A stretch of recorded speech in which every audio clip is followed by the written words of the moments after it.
when another Lama, Lingpa, actually revealed it to the world. So written, if I just put written in the 10th century and revealed in the 15th. So it's been around for, to us in this exalted state, about 500 years. It's been sort of historically apparent. So it's already got quite a few hundred years of association with it. And it's used as a teaching tool, it's used as a meditational tool. And one of the things which strikes me about it is that it has an application that is, it's quite widely used because it describes the state of coming into being and going out of being. And as far as we're concerned, it doesn't limit itself purely to that state. But what I want to do is just give a little indication of what it's like. Of course, it's heavily translated, and all the translations are slightly different. But this is the one that tickled me. Ted Hughes, back in 1957. Ted Hughes was working on an opera based on the Bardo Thodol, and he had several sort of musical collaborators involved in it. It never actually came to fruition, but he did actually write the libretto to it. And I just thought I'd get you started with this. It says, this is what he translated. He worked on the translation, obviously with the Tibetan. Now, in the same book, there's several Greek, Latin, German, Old English translations which he did. So either he's an extremely intelligent guy, or he uses collaborators extensively. But just let me read this through to you. Now, there are two voices here, which I'll just go through and read as a narrative.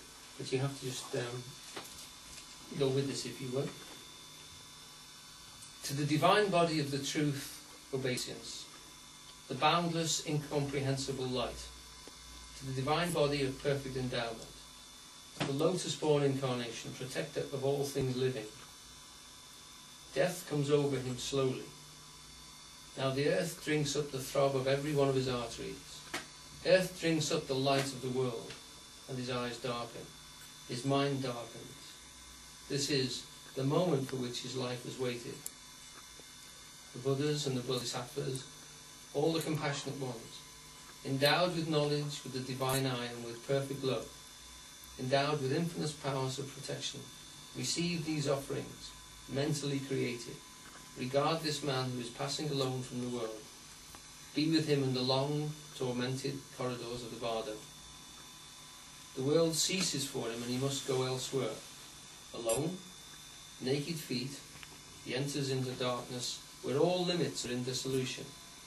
He leaps forward without friends, in misery without light, without defenders, without protectors, without weapons or kinsmen, into the circus of confusion, where the winds of karma rustle and await.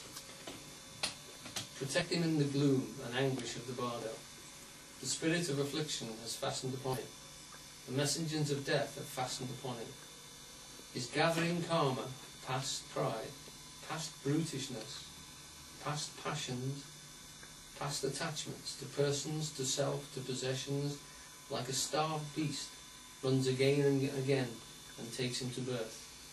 Again and again, hurries him to death. Time has come. He must go on alone. Right, that's Ted Hughes's interpretation of the first part of the Dharma. And we're just going to go back now to try and describe what it says happened. The first thing about the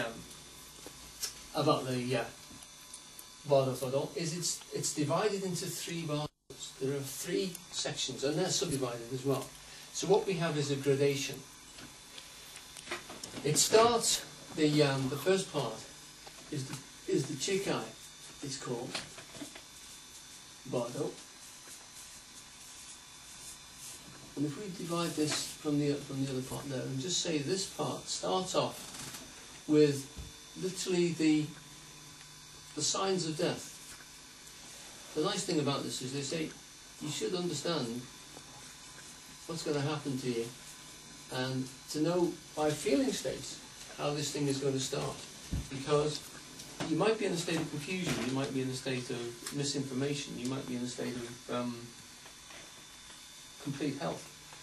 But the actual processes that will take place will happen either very quickly or quite slowly. But you should be able to recognise, because what is coming at the state of death is the most sublime moment for becoming self-realised that happens in a human lifetime.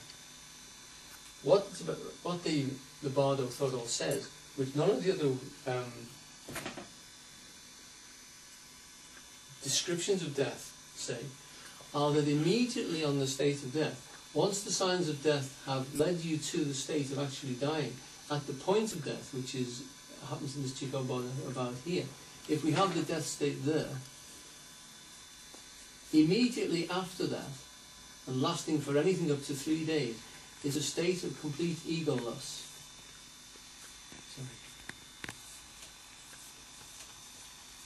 When the pure light of being is experienced.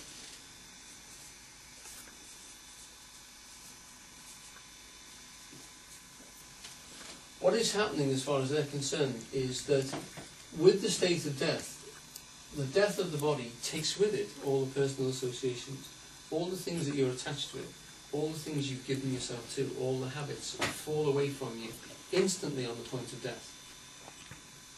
And for most people that happens in a split second. The experience of light is very quick and very rapid, and they can't hold on to it. It's pure ecstasy. It's the strongest thing that you'll experience, but it's very, very difficult to hold on to. And that is what the Bardo is about. That you actually prepare people, you talk to them coming up to the moment of death. At the moment of death, you try and get them to catch hold of that by not identifying with any of the forces which come around them, anything which attracts them away from it. Because what is driving them back at that point is karma is pushing them on. If I draw a big force here, and say that that's karma. Karma is the great law of what you sow, so shall you reap. The things of your life, the things of your previous lives, are rolling you forward and attacking and pushing you into the future, a future which is being predicted by what has happened to you. The only way out of that is non-attachment or self-realization that you are the pure consciousness. Pure, clear light, egoless, without any attitude whatsoever. That is an instantaneous sort of impact, and it is possible to put yourself and to hold yourself in that state, not to continue then with the karma which is driving you forward. If you can hold on to that and not identify with the process which is going through, you can hold yourself in that state. And this is why the Bardo is designed to hold you in that state, or to try and hold you in any of the other higher states before you slowly fall back into wanting a body and being born again. Okay? Everybody follow that. So it's exciting. Oh, I find it fascinating actually to do that. So that Chikai Bardo is the first one, and that's to do with the signs of death, the approach of death, and then the immediate pure light stage. There is a secondary one. If you miss that one, there's a secondary one. That's the primary one. Sorry, I've got to put that one. And this one here, there is a secondary one. Now, you have to bear with me because there are many translations of this, and one of the ones which, and I have Eugene's endorsements on this, is this one. This is by a fellow called Tim Leary, who you may have remembered if you were an old hippie, was the guy that used to take LSD a lot and recommended everybody else should. And he used the Book of the Dead to describe the states that you go through under a heavy acid trip. Now, this is a book which I loaned to Halliday, and he passed it back to me and said, it's very good.